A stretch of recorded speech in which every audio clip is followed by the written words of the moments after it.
सुनिएगा। तो आप लोग बोलेंगे अच्छा किसी एक घर में गए, घर में जाकर के उधर देखा था, उनका मकान वगैरह देखा, मकान घर में सामान वगैरह नया, कुर्सी नया, सोफा सेट नया, सब देखा। हालेलुया, प्रभु का धन्यवाद हो। पास्टर जी भी आया तो पास्टर जी आपके लिए अच्छा बिस्तरा भी बना के रख दिया अच्छी तरह से। और पास्टर टेबल में बैठकर खाते वक्त अलग अलग तरीका, अलग अलग प्लेट में आते तो प्रभु का धन्यवाद किया। उसके बाद अगला हफ्ता में गया और तरक्की, फिर अगला हफ्ता में और गया, तरक्की के ऊपर तरक्की। पास्टर साहब को 500 रुपया दे दिया। हालेलुया, पास्टर साहब भी खुशी होकर गया। फिर इतवार में ब्रदर पिछले 2-3 इतवार को आप क्यों नहीं आए? आपको मालूम है मैं तो काम कर रहा हूं, मैं तो काम कर रहा हूं। पास्टर पहले ही 500 रुपया ले लिया है। फिर बाद में चलते चलते चलते पास्टर को पैसा मिलेगा। फिर बाद में देखा तो भाई साहब बड़ा अमीर बन गए, पैसा भी काफी हो गए, प्रार्थना भी नहीं है। फिर रात भर फिल्म देखे बैठेंगे, फिर आज चुपके शराब भी लेकर पीना शुरू करेगा। नहीं तो पादरी साहब फिर क्या लेंगे? नींद का गोली लेकर के आएंगे। क्यों? धन का लालच आया। तो जब किसी घर में धन दौलत का बढ़ते हुए रहते समय में पास्टर लोग शक्ति से देखना है इनका आत्मिक जीवन में प्रार्थना के लिए टाइम बिताता है या नहीं। टाइम बिताता नहीं तो बोलना तुम्हारा पैसा तुम्हारा सिर पर, तुम्हारा पैसा तुम्हारा सिर पर। मैं ऐसा कितने जगह में किया, एक जगह मैंने कितने जगह। तुम आत्मिक जैसे नहीं है तो तुम्हारा पैसा किसको चाहिए? ले जाओ तुम्हारा पैसा। इंडिया में, जम्मू में, उधमपुर में, अमेरिका में, गल्फ में, कितने जगह में किया। अगर वो पैसा मैं लेगा तो वो सोचेगा ठीक है उनका आत्मिक आराधना वगैरह नहीं है, ठीक है पैसा दे दिया तो प्रभु को थोड़ा रिश्वत दे दिया ताकि मेरा काम हो जाए। मेरे प्यारों, हर एक को यात्री बनाना है। पहला पत्रस 2:11 पढ़िएगा। पहला पत्रस 2:11।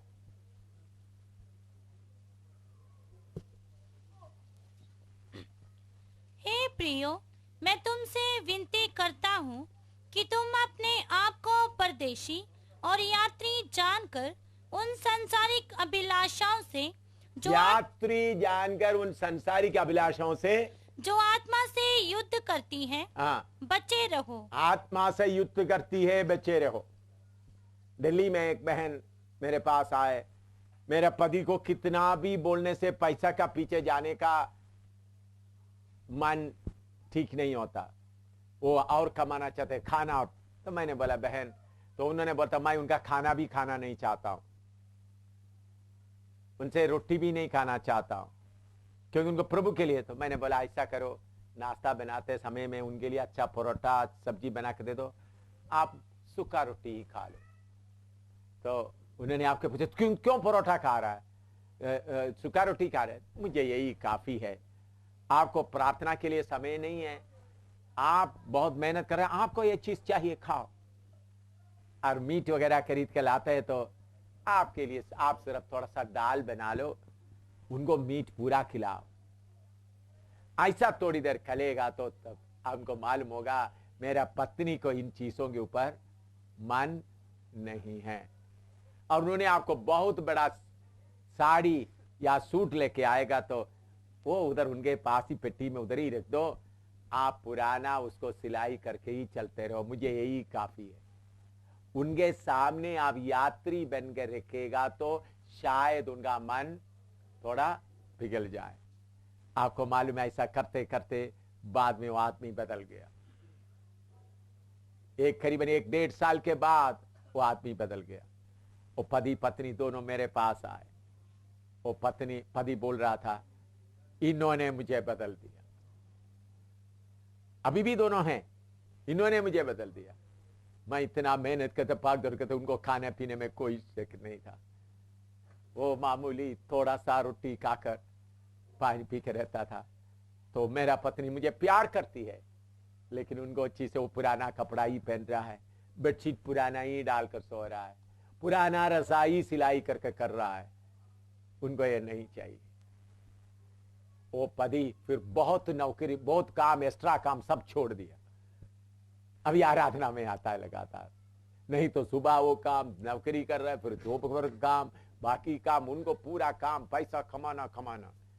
पत्नी लोगों, आपका पति कमा कर लाते समय आप ही खा रहा है तो ये समझना, आप खाते हुए अपना पति को आप किधर भेज रहा है? नरक की आग में भेज रहा है, समझना अच्छी तरह। सियोन का यात्री बनना है, इसलिए कष्ट का मार्ग अपनाना है, नहीं तो आप किधर नहीं जाएंगे। आप ही बर्बाद हो जाएंगे, आपका पति भी बर्बाद हो जाएंगे। तो धन बहुत बड़ा धोखा है।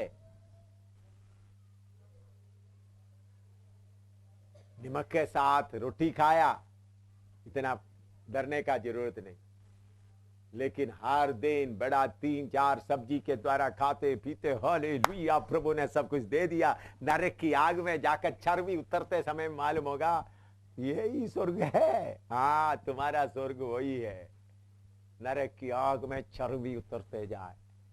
ऐसा जो पति, जिसका पति उद्धार के रास्ते में आने के बाद भी पीछे जा रहा है, ऐसा लोगों का पत्नी के हाथ में है काम।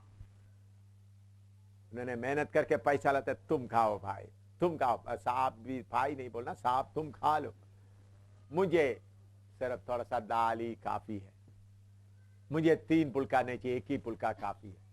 ऐसा आप शक्ति से उनका कपड़ा, उनका पूरा आप, मैंने जब दिल्ली में ये कार्य देखा है, 1.5 साल के अंदर, 1 साल 9 महीने के अंदर 1 बार 2 बार पति मारा भी है। मैं लाता हूं, तुम क्यों नहीं खाते? तुम, मैं जो कपड़ा लेते तुम क्यों नहीं लेते? मारा भी है। मेरे पास आकर प्रार्थना किया, देखो मुझे मारा है, मुझे बहुत दर्द लगता है। मैंने बात, कोई बात नहीं। बाद में वो पति खुद मेरे पास लेके आए, पति पत्नी दिल्ली, अभी भी दोनों विश्वासी है, प्रभु में आगे बढ़ रहा है। तो मैं आपको बताता हूं, ऐसा नमूना देने वाला पत्नी लोग होगा तो कितना अच्छा होगा। प्रभु का धन्यवाद।